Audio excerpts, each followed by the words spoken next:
성경 말씀 신명기 15장 1절로 11절입니다.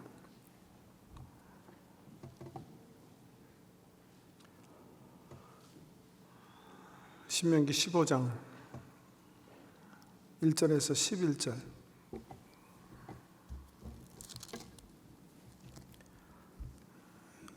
신명기 15장 1절에서 11절까지 봉독해 드리겠습니다. 매 7년 끝에는 면제하라. 면제의 규례는 이러하니라.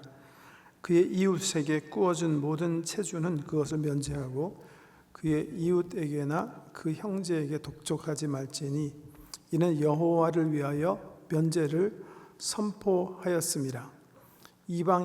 이방인에게는 내가 독촉하려니와 내 형제에게 꾸어준 것은 내 손에서 면제하라.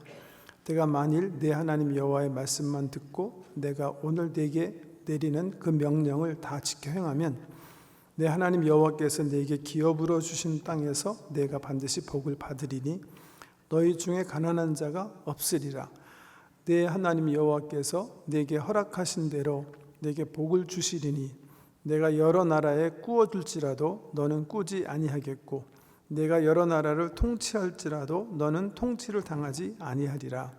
내 하나님 여호와께서 내게 주신 땅 어느 서금에서든지 가난한 형제가 너와 함께 거주하거든 그 가난한 형제에게 내 마음을 완악하게 하지 말며 내 손을 움켜쥐지 말고 반드시 내 손을 그에게 펴서 그에게 필요한 대로 쓸 것을 넉넉히 꾸어주라. 삼가 너는 마음에 악한 생각을 품지 말라. 곧 이르기를 일곱째 해 면제년이 가까이 왔다 하고 내 궁핍한 형제를 악한 눈으로 바라보며 아무것도 주지 아니하면 그가 너를 여호와께 호소하리니 그것이 네게 죄가 되리라. 너는 반드시 그에게 줄 것이요 줄 때에는 아끼는 마음을 품지 말 것이니라. 이로 말미암아 네 하나님 여호와께서 내가 하는 모든 일과 내 손이 닿는 모든 일에 내게 복을 주시리라. 땅에는 언제든지 가난한 자가 그치지 아니하겠으므로 내가 네게 명령하여 이르노니 너는 반드시 내 땅 안에 내 형제 중 곤란한 자와 궁핍한 자에게 내 손을 펼지니라. 아멘. 신명기 5장에서부터 29장까지가 모세가 모압 평지에서 출애굽 차세대에게 증거한 선포한 설교이며 유언 같은 말이다. 그렇게 계속 반복해서 말씀을 드렸습니다. 근데 이 두 번째 설교 파트를 이렇게 두 부분으로 나눈다면 이제 5장 4장 마지막부터겠네요. 4장 마지막부터 11장까지는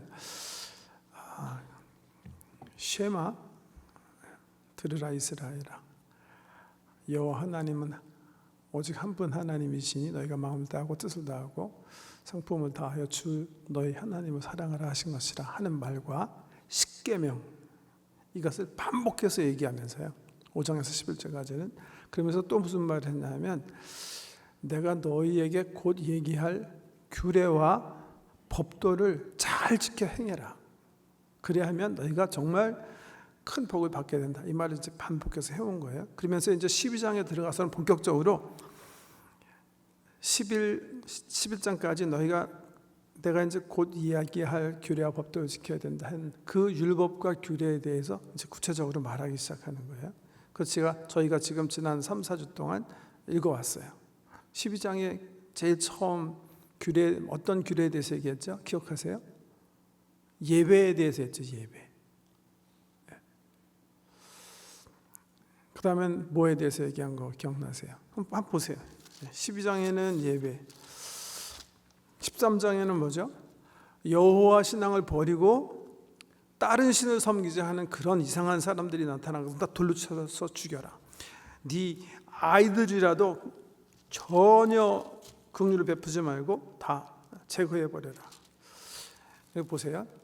여호와의 이름을 망령되이 일컫거나 다른 신을 섬기자고 하거나 여호와 외에 다른 신을 두자고 하거나 이런 것들에 대해서 지금 엄중히 경고하는 거예요. 지금 하나님만을 정말 진정 하나님으로 예배하는 그런 공동체가 돼야 된다 하는 관점에서 규례를 얘기하시는 거예요.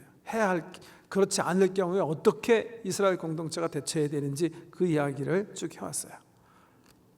그 보니까 이 조짐이 말이죠. 이 전체 신명기 지금 12장에서 흐르는 어떤 그 조짐을 이렇게 대충 판단해 보면 이 신명기 12장 이하부터는 어떤 내용들이 펼쳐질 것 같아요? 짐작할 수 있죠. 십계명에 대한 어떤 관계에 대한 어떤 십계명을 굉장히 공동체가 지켜야 할 가장 기본적인 기초적인 법으로 깔아놓고 그 법에 대해서 좀 더 자세하게 구체적으로 신앙 공동체가 어떤 법도나 규례를 가지고 살아가야 되는지 이렇게 짧게 표현하면 법도와 규례는 십계명에 대한 또 쉐마에 대한 어떤 커멘터리 같은 주회 같은 것 같다 그렇게 생각이 들죠. 왜? 지금 12, 13, 14장에서 주로 1계명, 2계명, 3계명에 대해서 지켜야 할 법도들을 뭔가 얘기하고 있는 것 같거든요. 근데 보세요. 15장에 오니까 지금 뭐에 대한 거예요? 뭐에 대한 거예요? 제목을 달자면 안식년에 관한 거죠. 그죠? 안식년. 근데 안식년 그러니까 십계명의 관점에서 생각나는 계명은 뭐예요? 4계명이죠. 그죠? 안식일을 거룩하게 지키라. 그런데 이 안식일을 거룩하게 지키라 하는 계명을 생각하면서 15장을 읽어보면 그 내용 자체는 놀랍게도 뭐죠? 내용 자체는 뭐예요?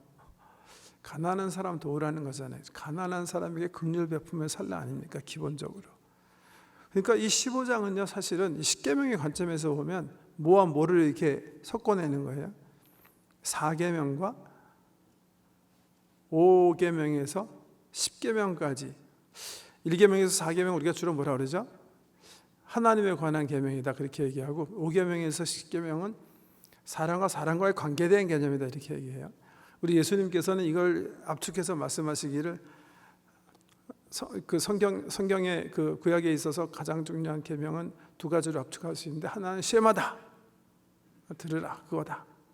두 번째는 내 이웃을 내 몸과 같이 사랑하는 것이다 이렇게 해석하셨잖아요. 그죠? 또 십계명도 어떻게 보면 그런 스피릿이에요. 쉐마 처음 1에서 4까지 5에서 6까지는 내 이웃을 내 몸과 같이 사랑하는 거 이건 것.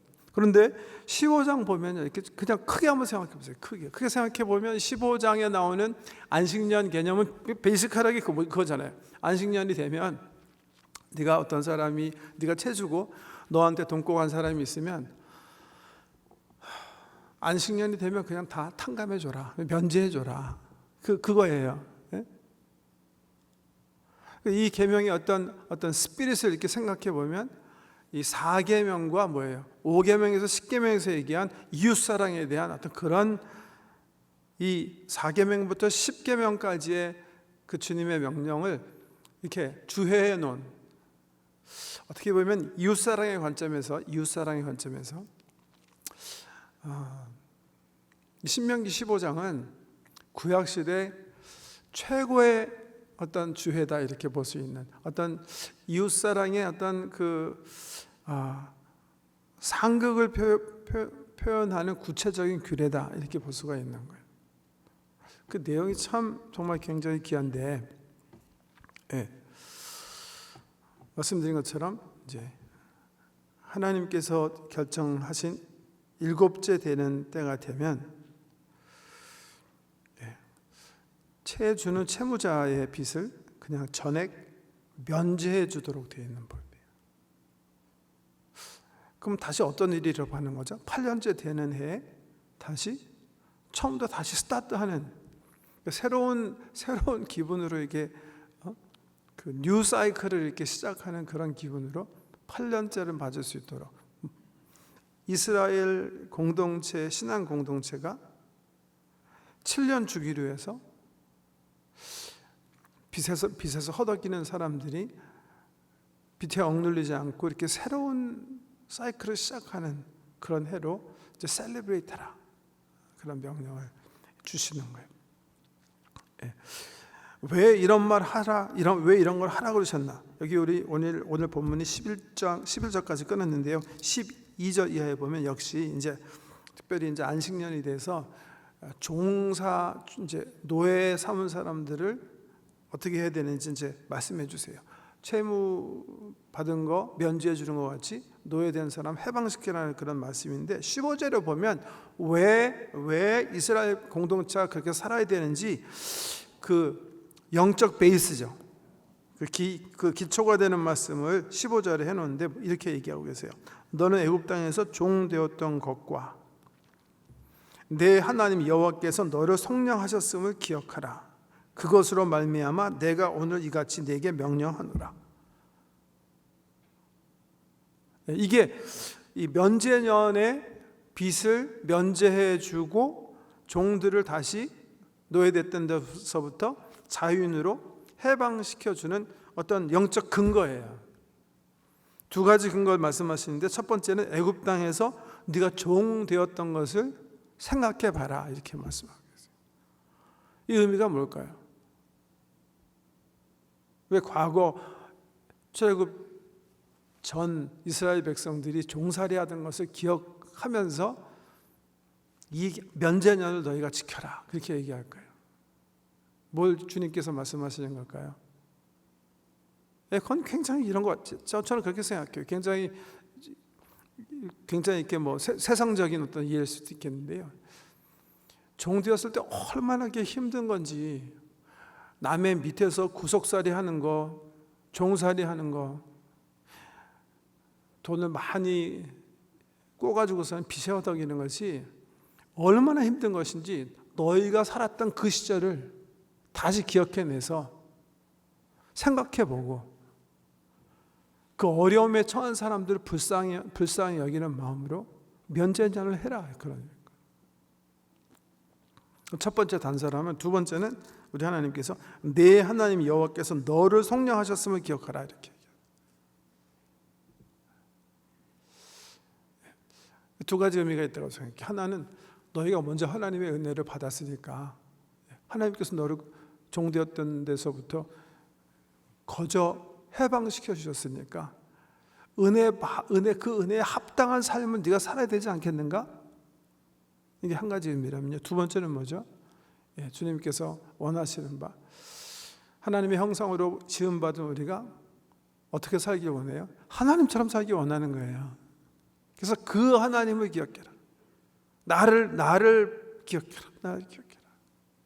그 세 가지 이유를, 이 면제년을 지켜야 하는 이유를 한 세 가지로 이렇게 말씀하고 있는 것 같아요. 첫째는 종으로 구속된 사람들, 그리고 많은 채무 가운데 시달리는 사람들이 얼마나 큰 고통 가운데 있는지, 너희가 그런 시절이 있다는 것을 잊지 말고 그때 얼마나 어려운지 기억하면서 면제년을 셀레브레이트하라 하신 말씀과, 두 번째는 하나님께서 나에게 베풀어 주신 은혜가 두 번째 그 기준이 기초가 되겠고요. 세 번째는 하나님 닮는 사람, 우리가 하나님 닮는 이름으로 면제년을 그렇게 실천해라 이런 말씀으로.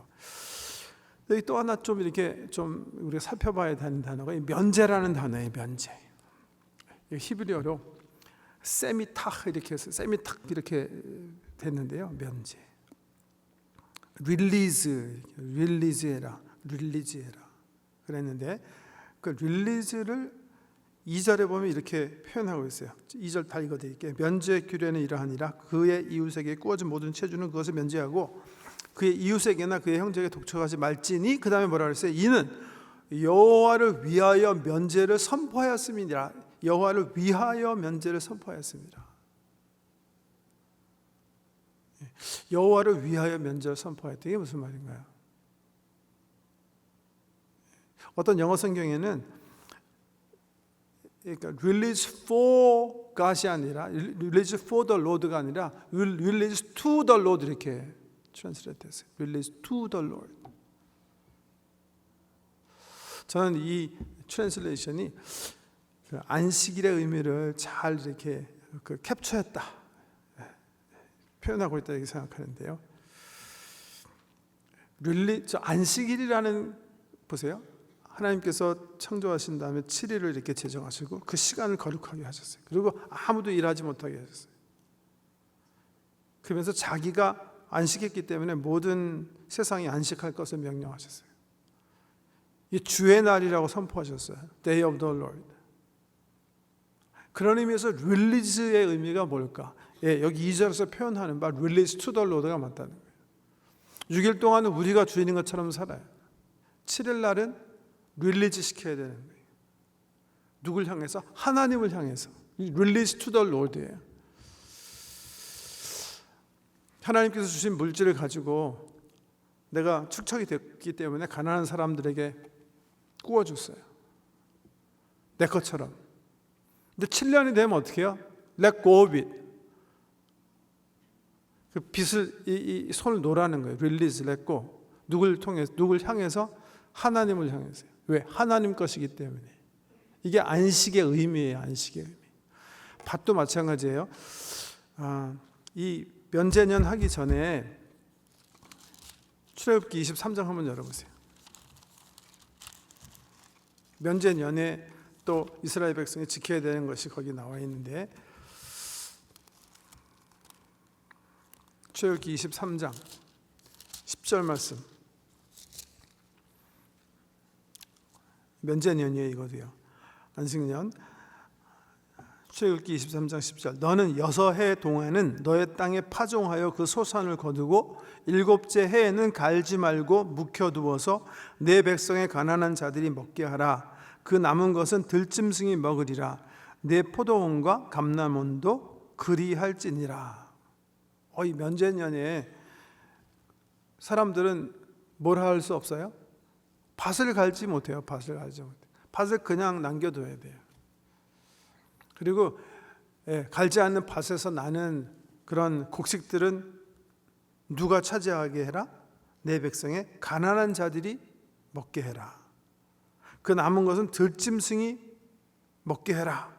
내 포도원과 감람원도 그리할지니라.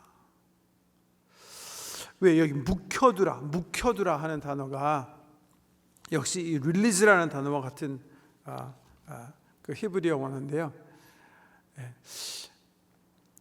왜 릴리즈라는 말이 뭐예요? 내가 이렇게 꽉 쥐고 있다가 놓는 게 릴리즈잖아요. 누굴 향해서 놓으라는 거예요. 이게 어떻게 보면 내가 채무자인데 채무자가 땅을 못 얻었기 때문에 이 채무자에게 이렇게 놓으라는 것 같은 의미라고 생각할 수가 있겠는데, 신명기 15장 2절이 누구에게 릴리즈, 이 안식일의 기본적인 스피릿이 어디에 릴리즈 하나 가르쳐 준다니까요. 하나님과 그러니까 다시 놓으라는 거예요.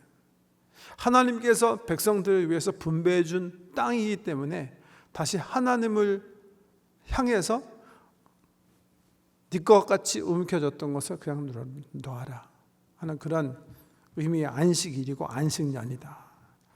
이게 오늘 신명기 15장 2절에 있는 귀한 말씀이고요. 근데 3절에 보면 이상한 말씀하시죠. 이방인에게는 내가 독촉하려니와 내 형제에게 구워준 것은 내 손에서 면제하라. 그 유대인에게 꿔준 그 빚은 면제해 주는데 이방인들은 그냥 받아라, 그렇게 말씀하시는.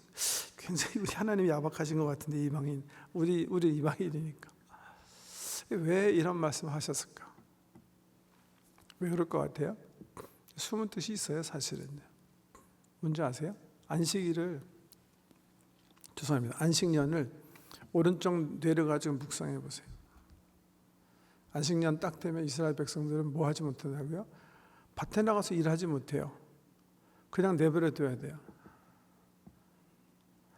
그러니까 사실은 가난한 사람은 더군다나 파종한 게 없기 때문에 추수 때가 돼도 사실 갚을 돈이 없게 되는 해예요. 그죠? 근데 감사하게 하나님께서 면제년을 제정하셨기 때문에 그의 돈을 안 갚아도 되는 거예요. 근데 이방인들은요? 이방인들은 안식년이 없잖아요. 그냥 그 해에도 계속 버는 거예요, 사람들은요. 그러니까 안식년이라고 해서 면제해 줄 필요가 없다. 이렇게도 볼 수가 있다는 거죠. 4절 5절 넘어가 보면 복에 대해서 4절에서 6절까지 말씀 보면 이 말씀을 지켰을 때 받을 복에 대해서 말씀하시는데 읽어드릴게요. 내가 만일 네 하나님 여호와의 말씀만 듣고 내가 오늘 네게 내리는 그 명령을 다 지켜 행하면 내 하나님 여호와께서 네게 기업으로 주신 땅에서 내가 반드시 복을 받으리니 너희 중에 가난한 자가 없으리라.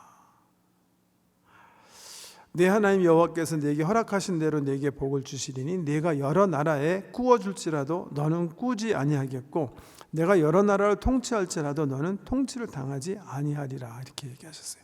복을 선포하셨는데 말이죠. 잠언에 있는 그 가난한 자에게 구제하는 것은 하나님께 꾸어주는 것이기 때문에 하나님께서 갚아주실 것이다.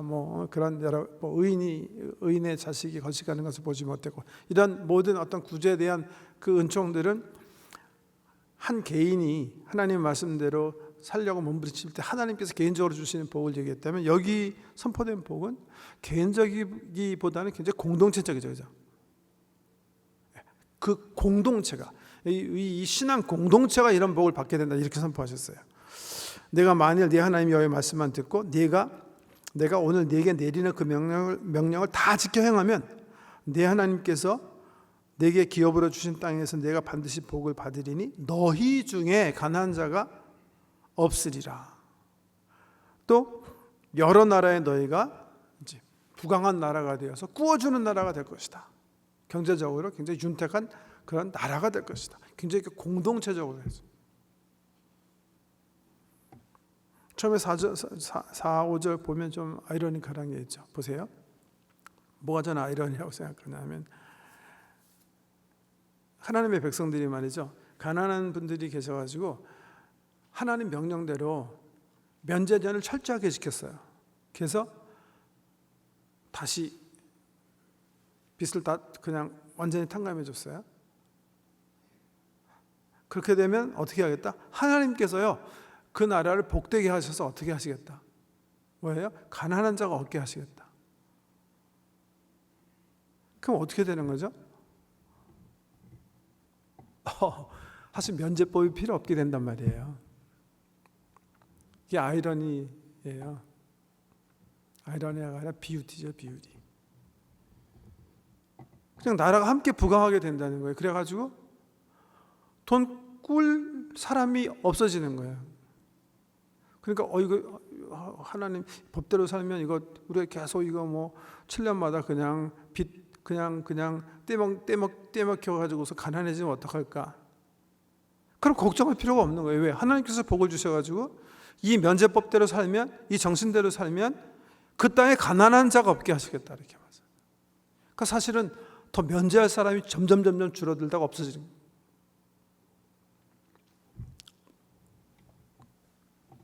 그다음 6절에 보시면 나라가 부강하게 될 것이고 다른 나라를 통치할 만한 그런 강대국이 될 것이다 이렇게 말씀하세요. 실질적으로 그렇답니다. 여러분.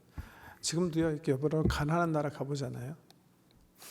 저 최근에도 갔다 왔는데 이 남중미 대륙에서 두 번째 가난한 나라 갔다 왔는데요. 거기도 부자는요 1%는 북한과 마찬가지로 엄청나게 잘 사는 거예요. 너무 잘 사는 거예요. 가난한 나라의 특징이랑 가난한 나라와 가난하지 않고 부강한 나라의 차이가 뭔지 아세요? 1% 부자가 아니에요. 가난한 나라는 뭐가 많은 거예요? 가난한 사람이 많은 거예요. 그 퍼센테이지가 엄청난 거예요. 북한 얘기할 때 보통 그렇게 1%는 여기 빌 게이츠처럼 사는 사람들이고요. 북한에서도 니카라과에서도 마찬가지고요. 그다음에 10% 그래도 굉장히 잘 사는 사람들. 문제는 나머지 90%가 문제죠. 부강한 나라들은요. 극빈자가 적은 거예요. 여기 말씀 있는 것처럼 왜? 가난한 자들을 늘 염두에 두고 나누면서 사는 나라이기 때문에 그렇죠. 너희 중에 가난한 자가 없으리라. 보세요. 또 이 4절 5절 말씀을 이렇게도 볼 수가 있어요. 내가 기업으로 주신 땅에서 내가 반드시 복을 받으리니, 보세요. 복을 받으리니 너희 중에 가난한 자가 없으리라. 이거 좀 한번 묵상해 보세요. 첫 번째 복은 뭐예요? 가난한 자가 없어지는 거라고 그러지. 뭐 국가적으로 가난한 사람이 없는 거, 이게 복입니다. 사실은 부강한 나라가 되는 거니까, 그죠? 이 면제법대로 너희가 면제년을 올바로 지켜서 면제법대로 면제하게 되면 가난한 자가 없어질 것이다, 너희 가운데. 나라적으로 보면 그렇죠. 또한 이렇게 볼 수 있어요. 이 말씀 묵상해 보면 한 사람이, 한 공동체가 가난한 사람을 염두에 두고 구제할 때 받는 정말 큰 복이 뭔가.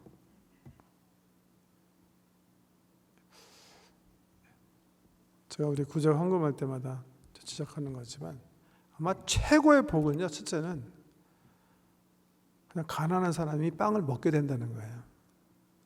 학교 못 다니는 사람이 학교 다니게 되는 거예요. 나의 조그만 나눔이 상처받은 사람들이 큰 위로가 된다는 거예요.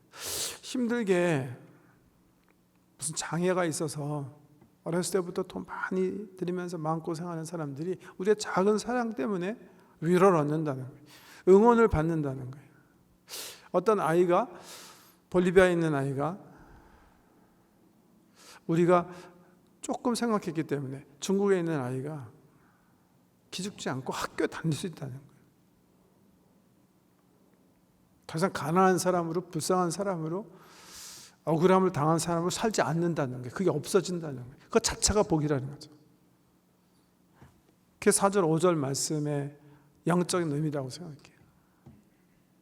그것 자체가 복인 거예요. 사실 더 이상 바랄 거 없는 거예요. 우리가 가지고 있는 주머니에 있는 돈이 그냥 없어질 수가 있는데 이게 아이에게 소망을 주고, 없는 사람, 배고파서 잘 못 자는 그런 사람이 편안하게 밥 먹고 자게 되고, 눈을 보지 못하는 사람이 치료를 받아가지고서 조금 더 볼 수 있게 되고, 이런 것들 자체가, 그런 게 없어지는 게 복이다. 복. 그렇게 반드시 복을 받으리니 가난한 자가 없어지리라. 가난한 자가 우리 주변에서 도움을 받아서 점점 그 숫자가 줄어드는 것이 복이다, 이렇게 말씀하시죠.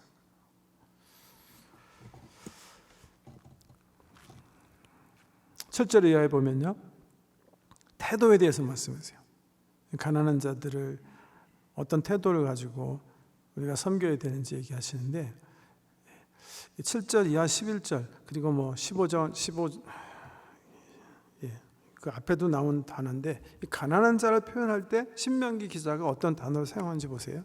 내 하나님 여호와께서 내게 주신 땅 그 어느 성읍에서든지 가난한 뭐예요? 형제가 너와 함께 거주하거든 그 가난한 형제에게 내 마음을 완악하게 하지 말며. 계속해서 형제라는 단어가 나오는데요, 여기 15장 2절도 보세요. 면제 규례는 이러하니라. 그의 이웃에게 구워준 모든 체주는, 그의 뭐예요? 이웃에게 구워준 모든 체주는 그것을 면제하고 그의 이웃에게나 그 형제에게 독촉하지 말지니. 이 태도의 관점에서 굉장히 중요한 겁니다. 가난한 분, 우리의 도움이 필요한 분을 누구로 여겨라? 형제로 여겨라. 이웃으로, 내가 섬겨야 할 이웃으로 삼아라. 그 말을 들으시면 생각나는 신약의 이야기가 있죠, 여러분. 뭐죠? 신약에 무슨 얘기가 생각나죠? 예수님께서 하신 말씀 가운데, 뭐예요? 선한 사마리아인의 비유죠, 그죠? 어떤 서기관이 와서 예수님께 물어요. 구약과 선지자의 광량 가운데 가장 중요한 게 뭐냐? 예수님께서 대답하시죠. 첫째는 시험하고 두 번째는 이웃을 내 몸과 같이 사랑하라 하신 것이다. 그 말을 듣고 이 서기관이 옳습니다. 예수님 대답 정말 잘하셨습니다. 거기까지 끝났으면 되게 좋은데 이 멍청한 아저씨가 뭐라고 그러면 예수님 우리의 이웃은 누구입니까? 그렇게 물어봐요. 우리의 멍청한 사람이 물었기 때문에 안 물어봤으면 큰일 날. 예수님께서 선한 사마리아 이야기를 하시죠. 그 유명한 얘기. 그러니까 멍청한 사람도 하나님께서 사용하시는 게 확실합니다. Anyway, 그 내용이 뭐죠? 어떤 사람이 여리고와 예루살렘 사이 길 가다가 강도 만나서 쓰러져 있었어요. 그 길을 제사장이 지나고 레위인이 지나가요. 이 사람네는 한 사람 제사해야 되는 사람, 한 사람 성전 일을 돌봐야 되는 사람이라 이 사람 만진 부정한 사람이 돼서 구약법에 따라서 성전에 가서 도울 수도 없고 제사 드릴 수 없어요. 그걸 핑계 삼아 그냥 지나가죠. 근데 그 길을 누가 지나가요? 선한 사마리아인이 지나가요. 그러다가 이 사람 내려가지고서는 치료해주고 주막에 앉아서 주막에 데려다가 치료비까지 물어주고 하는 그 얘기를 하신 다음에 예수님께서 뭐라고 물어보시죠? 또 네 이웃이 누구라고 생각하느냐? 그 사람 물어본 거에 대해서 다시 물어보죠. 네 이웃이 누구라고 생각해? 그 묻는 거예요. 이 비유가 예수님의 비유가 우리에게 묻는 거예요. 왜 이 사람이 지금 예수님이 이웃을 내 몸과 사랑하라 하신 것이 두 번째 제일 중요한 강령이다 얘기하셨더니 이 사람이 그럼 우리가 사랑해야 할 이웃은 누군가요? 이렇게 물어봤거든요. 그거에 대해서 대답으로 예수님께서 말씀하신 거예요. 그러니까 사실은요 그 비유의 포커스는 우리가 선한 사마리아인처럼 살아야 되겠다가 사실은 아니라고도 볼 수가 있어요. 그 비유가 얘기하는 포커스는 우리가 사랑해야 할 이웃이 누구인가예요. 그거에 대한 예수님의 대답이에요. 그 이웃이 누구예요? 지금 신명기가 얘기한 걸 예수님께서 거기서 비유를 얘기하셨다고 얘기할 수가 있는 거예요. 그래서 내 이웃을 내 몸과 같이 사랑하라 하는 구약의 선지자와 이 율법의 핵심의 포인트는 네가 사랑해야 할 이웃은 네 친구도 아니고 네 형제도 아니고 내 주변에 지금 피를 흘리면서 쓰러져 있는 내 도움이 필요한 가난한 사람, 상처받은 사람, 이것이 네 이웃이다. 이게 예수님의 대답이고 그게 사실 신명기에서도 얘기하는 그런 말씀. 신명기에 얘기하시는 거예요. 내 이웃, 내 형제, 사랑의 대상이 누군가 얘기하시는 거예요. 그래서 보면 여기 15장 1절에서 11절까지 보면 형제, 이웃이라는 단어는 한 번 나오지만 형제라는 단어가 4번인가 5번인가 6번 나오네요. 2절, 3절, 7절, 9절, 11절, 12절 11절까지는 5번이고요. 가난한 사람을 지칭할 때 2절에서는 이웃, 2절, 3절, 7절, 9절, 11절에서는 각각 형제. 우리 예수님의 관점에서는 우리가 사랑해야 할 가장 중요한 대상 이렇게 얘기하신 거고요. 태도의 관점에서 7절 이하에 보면 중요한 단어가 나옵니다.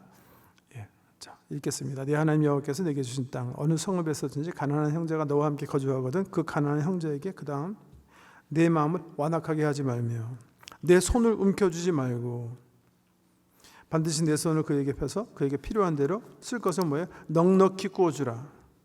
완악하게 하지 말며 손을 움켜쥐지 말고 넉넉히 구워주라. 삼가 너는 마음에 악한 생각을 품지 말라. 곧 이르기를 일곱째 해 면제년이 가까이 왔다 하고 내 궁핍한 형제를 악한 눈으로 바라보며 아무것도 주지 아니하면 그가 너를 여호와께 호소하리니 그것이 내게 죄가 되리라. 보세요. 형제로 바라봐야지 경제적 유익의 대상을 바라보지 말라. 그 말이죠. 그 형제의 가난함을 너로 하여금 가난함이나 그 상황을 너의 유익이나 방법으로 삼지 말고 형제로 바라봐라 하는 그런 말씀이 되겠고요. 9절에 보면 너는 반드시 그에게 줄 것이요 줄 때는 그 다음에 아끼는 마음을 품지 말며 네 마음을 완악하게 하지 말며 손을 움켜쥐지 말며 넉넉히 구워주며 그 다음에 아끼는 마음 줄 때는 아끼는 마음 품지 말고 말라. 이로 말미암아 내 하나님 여호와께서 내게 하는 모든 일과 내 손이 닿는 모든 일에 내게 복을 주시리라. 태도에 대해서 얘기하시고 넉넉히 손을 피고 아끼지 말고 영어로 표현하면 리버럴리티입니다. 좀 이렇게 마음이 이렇게 자유함 가운데 베풀라 그렇게 말씀하시고요. 11절에 보면 가끔 가다가 성경 말씀을 이렇게 잘못 인용하는 경우인데요. 땅에는 언제든지 가난한 자 그치지 아니하겠으므로. 우리 한국 속담에도 비슷한 거 있죠? 뭐죠? 가난한 사람의 구제는 나라님도 하지 못한다. 이 말과 같은 스피릿으로 가끔 이 말씀이 인용되곤 하는 것 같아요. 구제. 그건 뭐 우리가 어떻게 다 할 수가 있겠냐. 땅에는 항상 거지가 있고 못 사는 사람이 있는데 누가 다 하냐. 그게 우리 이렇게 속담과 이렇게 맞물려가지고 그러니까 반대로 얘기하는 거예요. 지금. 땅에는 언제든지 가난한 자 그치지 아니하겠으므로 내가 네게 명령하여 이르노니 너는 뭐야? 반드시 내 땅에 내 형제 중 곤란한 자와 궁핍한 자에게 내 손을 펼칠지라.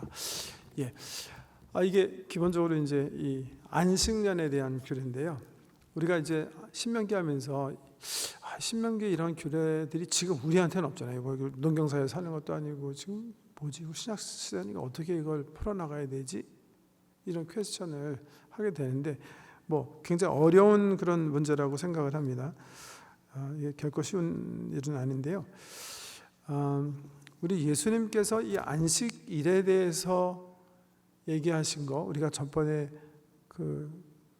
한 5, 6주 전에 안식일 규례에 대해서 얘기하면서 잠깐 생각해 봤는데 기억하세요? 우리 예수님께서 한번 마가복음 열어보실래요? 빨리 좀 살펴볼까요? 마가복음 2장 제가 그냥 읽을게요.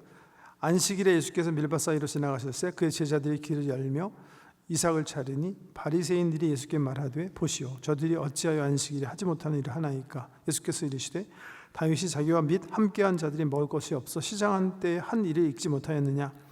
그가 아비아달 대제사장 때에 하나님의 전에 들어가서 제사장 외에는 먹어서는 안 되는 진설병을 먹고 함께한 자들에게도 주지 않았느냐.